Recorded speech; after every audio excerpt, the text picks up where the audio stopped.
দুর্নীতি ছাড়া আওয়ামী লীগ সরকারের যেন কোনো নীতি ছিল না। ক্ষমতা দুর্নীতি পরায়ণ করে তোলে এবং নিরঙ্কুশ ক্ষমতা চরম দুর্নীতিগ্রস্ত করে। কথাটি বলেছেন ব্রিটিশ ইতিহাসবিদ লর্ড অ্যাক্টন। এ কথার পূর্ণ প্রতিফলন দেখা গেছে শেখ হাসিনার নেতৃত্বাধীন আওয়ামী লীগের কর্মকাণ্ডে। শেখ হাসিনা ক্ষমতায় থাকা অবস্থায় বিভিন্ন সময়ে বাংলাদেশের গণমাধ্যমে দেশ থেকে অর্থ পাচার হওয়ার বিষয়টি নিয়ে খবর প্রকাশিত হয়েছে। দুর্নীতিবিরোধী আন্তর্জাতিক সংস্থাও বিভিন্ন সময় অর্থ পাচার নিয়ে রিপোর্ট প্রকাশ করেছে। এবার আওয়ামী লীগের আমলে অর্থ পাচার নিয়ে একটি প্রতিবেদন প্রকাশ করেছে শ্বেতপত্র কমিটি। বিস্তারিত জানাচ্ছেন সানজিদা ইসলাম।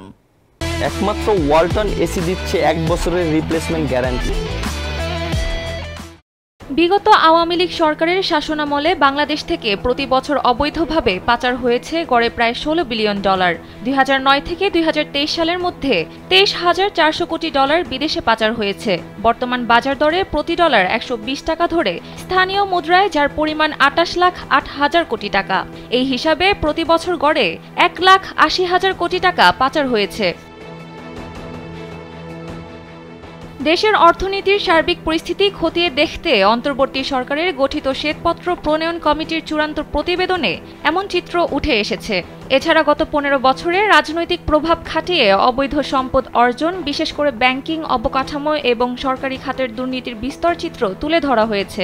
রোববার চূড়ান্ত প্রতিবেদনটি প্রধান উপদেষ্টা ড. মোহাম্মদ ইউনূসের কাছে হস্তান্তর করা হয়েছে।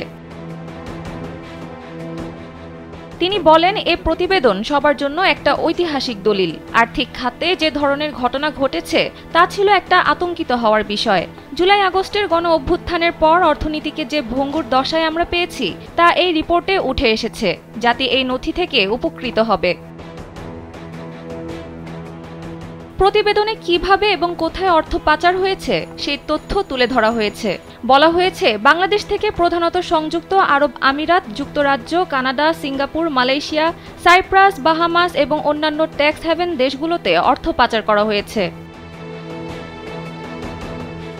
প্রতিবেদনে বলা হয়েছে, পাচার হওয়া অর্থ যদি দেশে ফিরে আসত তবে তা দেশের সামাজিক খাতে, বিশেষ করে শিক্ষা, স্বাস্থ্য, কৃষিতে ব্যাপকভাবে বিনিয়োগ করা যেত, যা দেশের সামগ্রিক উন্নয়ন এবং মানুষের জীবনযাত্রার মান উন্নত করতে সাহায্য করতে পারত।